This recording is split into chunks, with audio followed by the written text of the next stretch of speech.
ضربت جمل الصمت. تقول القديم اللي امه حيه وهو يتيم. ايوه مالك يا اخي خارب علي رصة احلامي. والله شفتك وتهيمت وخجلت ليك. انت وانك ما مواكب الاحداث وما قاعد تقرا جرايد. صاحي ومفتح وناقش كل حاجه، لكني فوق ده كله شفت الواحد كان جدع والله يجلي، وكان مشي يعتر، وكان عدل يتزلط، وكان زرع عرده بيجيب نص سردب، وكان حبيت تنجرح، ودايما مغمورين وحقوقنا العاطفيه مهضومه، وعايشين تحت شعار تحب انت ويخش غيرك.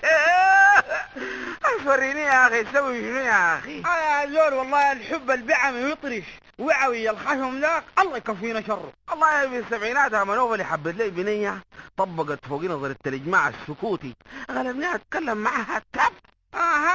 دي ايامك اللي بتغني شال منام عيني وفؤادي جارحه وان شاء الله يلاقيني وبهوايا صارح. هذا اليوم ده كتر عليه الشين، قلت خير الاقيها صارحة. مشيت منوفلي وقعدت وقابلتها. انظر ما غلبني كلام.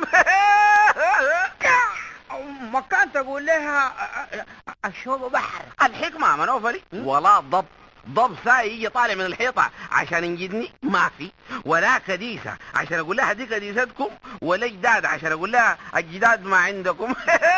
والله كان تبقى زينا. يوم اللي لقيت زولتي شفتها والكلام طار من راسي. قلت لها الليله طبعا الاثنين وباخر الجمعه ما خدي. المشكلة منوفلي نحن الواحد فينا شفتها بندفق ساكت كده، قلت كيف ما في ثقة بالنفس، ما في عورة وشتر وعواليك ساكت. والله الحاجة يا اخوي شباب الزمن ده مقربين الواحد لمته في البنية يكلم عليك نام انت مفقع بالضحك. انا والله البنية اللي حبيتني من عرزوها ما قدرت اقول لها بغي. احلنا منوفري من الحب نحن. انت الحاجة يا اخوي الحب ده في النهاية قدموا يا طريق للزواج. والله نحن دايما معرسين بعضلاتنا ساي، دايما قراراتنا ما مدروسة.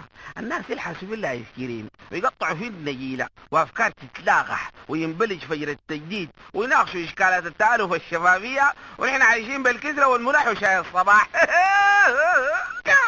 كده الحاجة يا اخوي عليك الله احكي لي عن عرسك الاولاني عشان يعني نوثق ليك. والله بخجل يا منوفلي بخجل. اقول زي ما في زول شايف اقول يا اخي. والمعبود بالحق خيلان يا منوفلي خيلان والله. سرك في بير سرك في بير. سمح يعودنا الله.